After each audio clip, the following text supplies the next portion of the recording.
let's talk about George Lucas, Mr. Jorge Lucas, a pioneer of the sci-fi space opera genre, a man whose own politics influenced and shaped the Star Wars universe as we know it. And that's what we're going to talk about today. I'm Nugs. Cue the intro.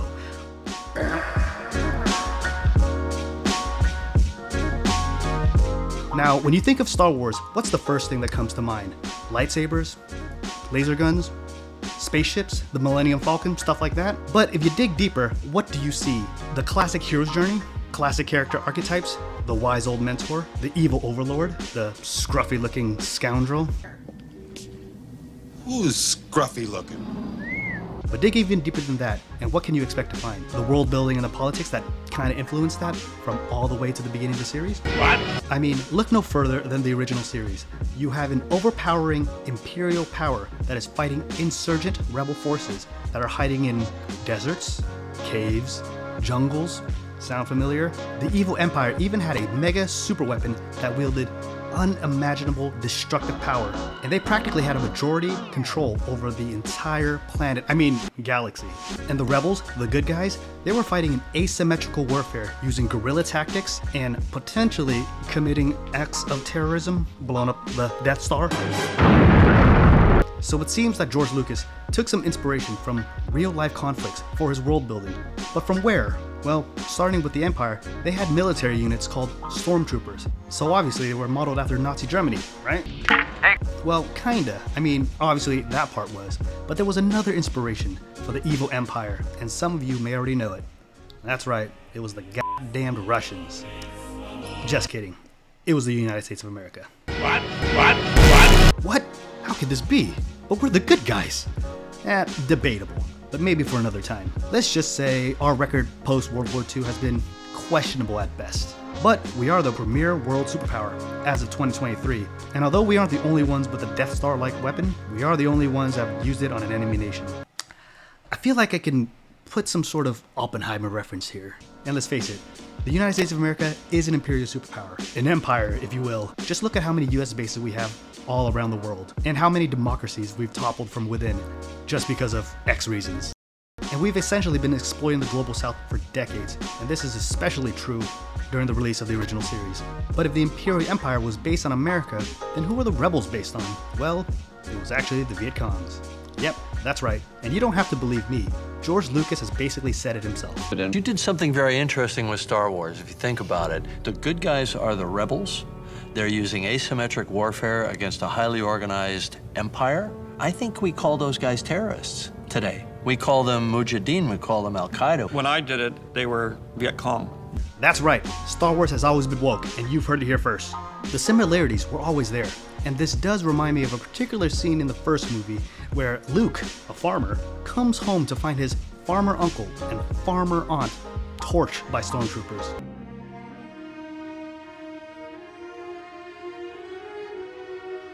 Now, I don't know if this was specifically a reference to anything, but it does invoke, imageries of war crime, napalm, stuff like that, but I don't know. There's also more stuff like Ewoks fighting in the jungles, up in the trees.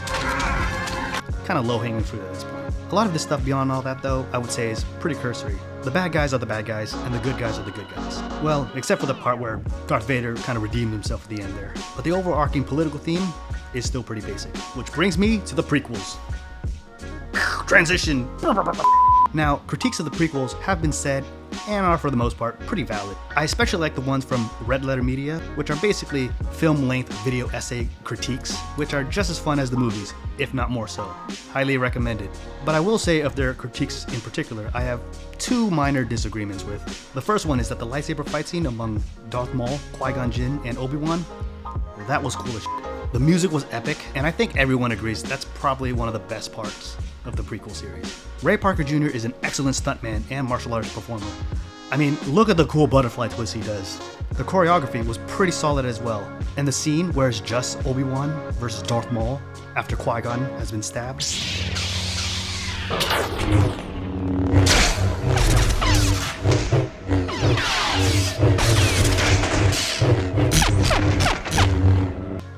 Thrilling. The lack of music, the build-up, the intensity. And I'm only talking about The Phantom Menace, by the way. Their criticism of the lightsaber fight scenes of the rest of the prequel series,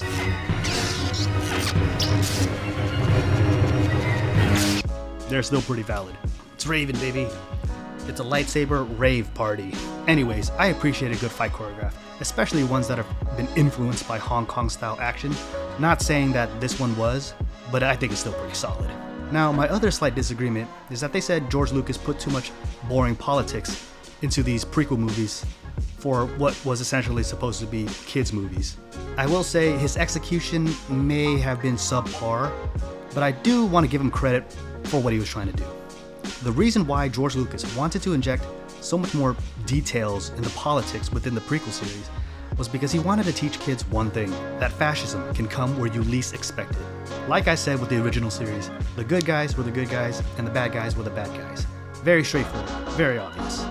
Subtext aside. In the prequels, the eventual big bad of the entire series is actually working to undermine the entire system from within. He's a part of the political machine itself, not just some radical shadowy agent, although he is, just in secret.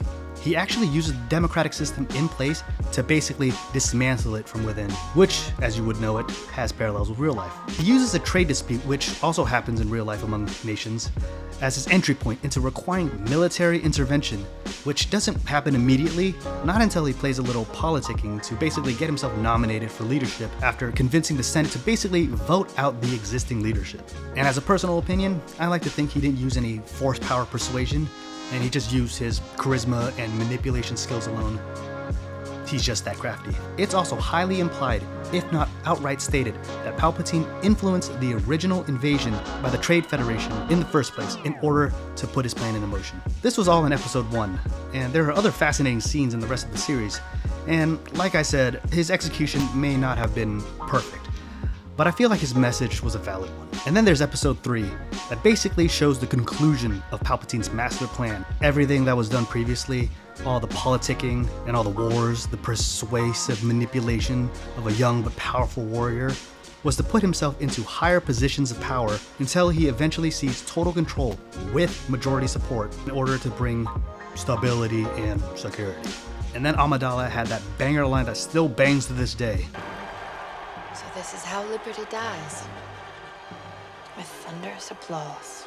Also, that whole thing, at least most of it, was basically a direct condemnation of the George W. Bush administration. George Lucas wanted to show how insidious fascism can be, no pun intended.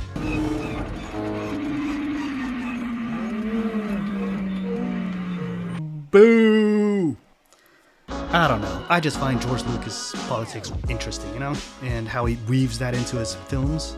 With varying degrees of success. But now that he's no longer the frontrunner of his own series, how do modern filmmakers handle that aspect of the Star Wars franchise?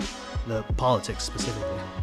I don't really have much to say about the new trilogy, and to be honest, I've only seen the first 2 films, The Force Awakens and The Last Jedi, and I do kind of know what happens in The Rise of Skywalker. The Force Awakens was alright. It was fun, but nothing particularly groundbreaking, I don't think. I definitely don't hate it.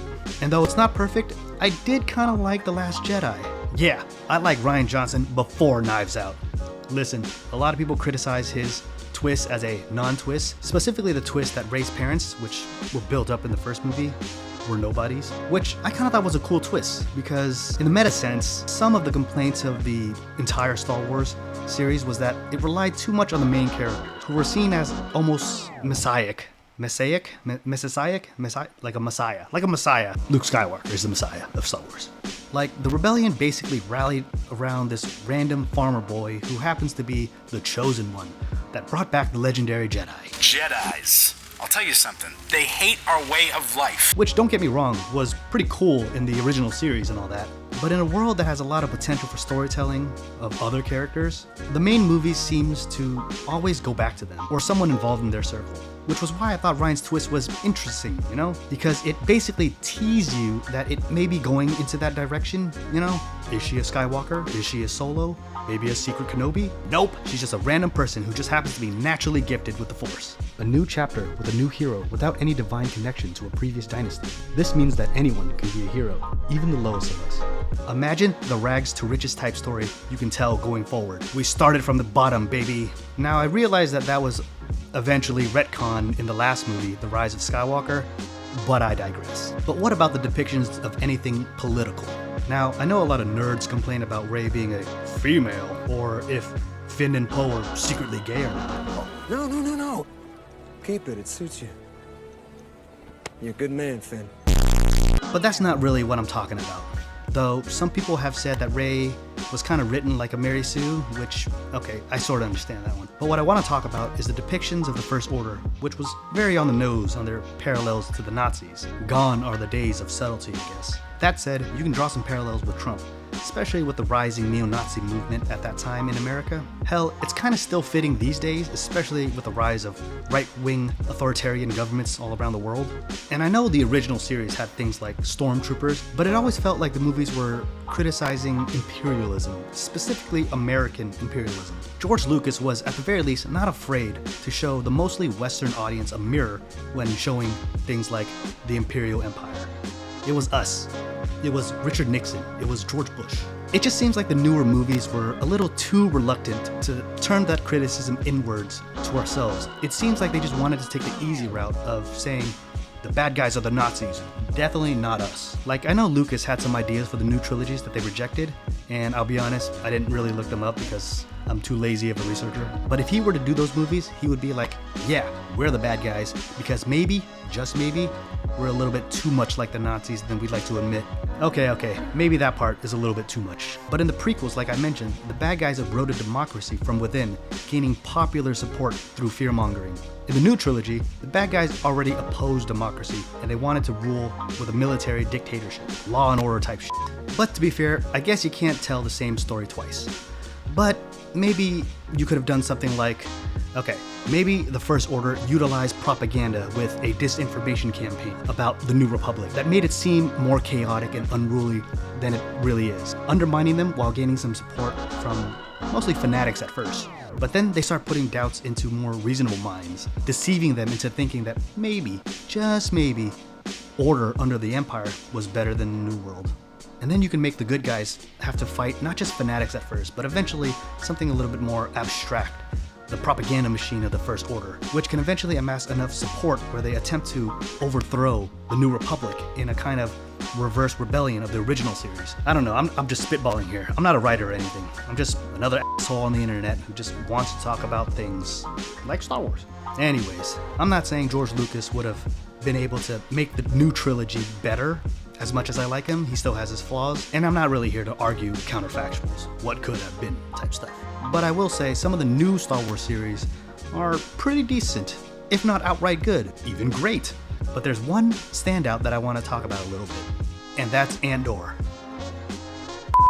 What can I say about Andor that hasn't already been said? This show is so fucking good, and I fucking love it. Everything about it is both unique to Star Wars and seems quintessentially very Star Wars. You've got your main protagonist who starts off as some dude trying to survive by any means necessary in this kind of authoritarian world, set around the time but slightly before A New Hope, and is even a prequel series to Rogue One.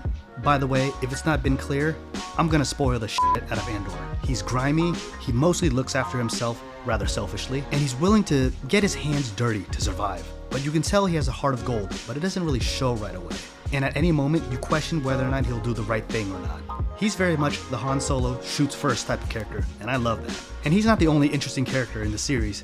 You've got the bureaucratic supervisor working for the Empire, who's basically the only woman among her peers that you kind of want to root for, even though she technically works for the bad guys. You've got an idealistic politician who wants to do things the right way, but faces many hurdles, like her own family, who are kind of pro-empire, or at least pro-status quo, which is shit. So she secretly conspires with unsavory clandestine-type characters in order to try to thwart this rising fascist government and restore whatever democracy's left in the galaxy.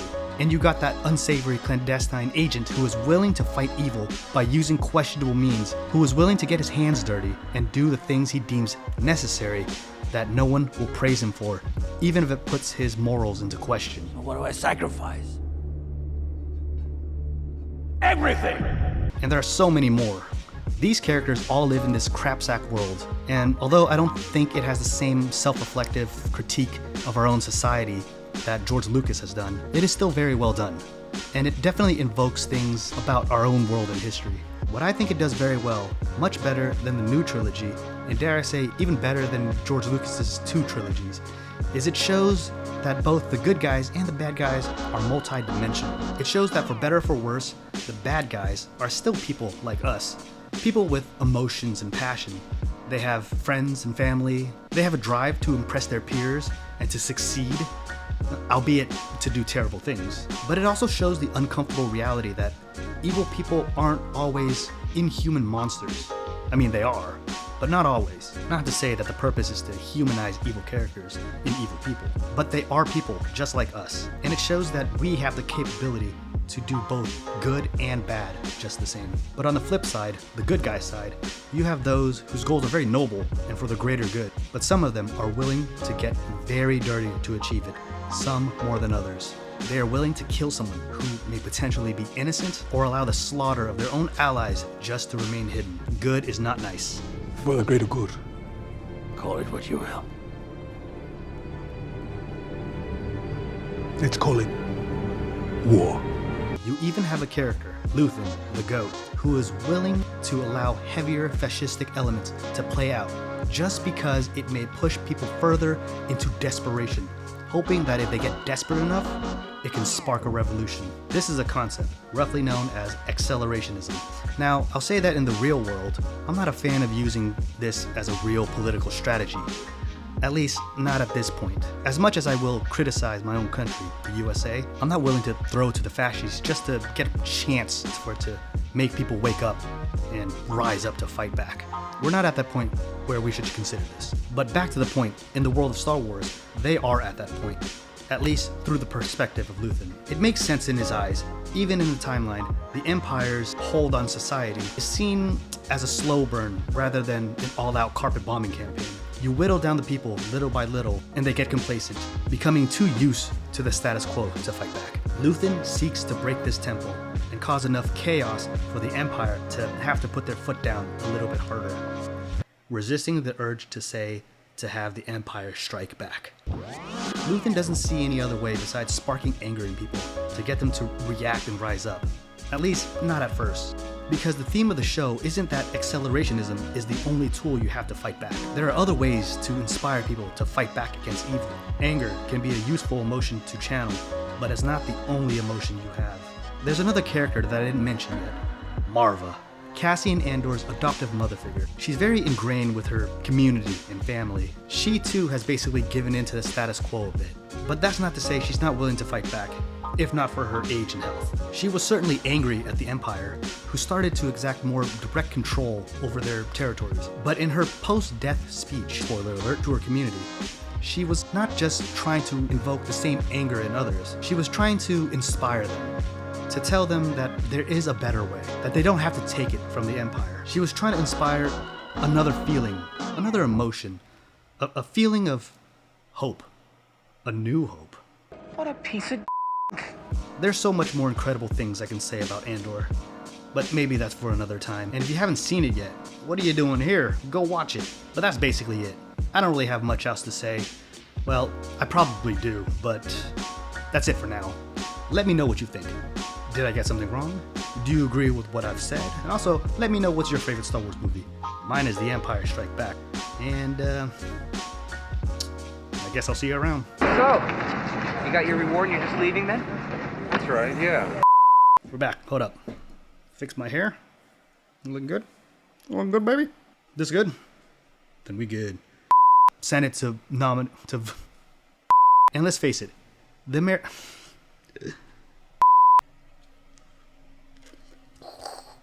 Andor! Andor's so fucking good!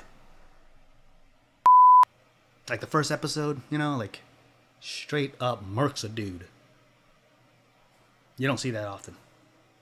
He murks a cop too, A-cab. The Empire.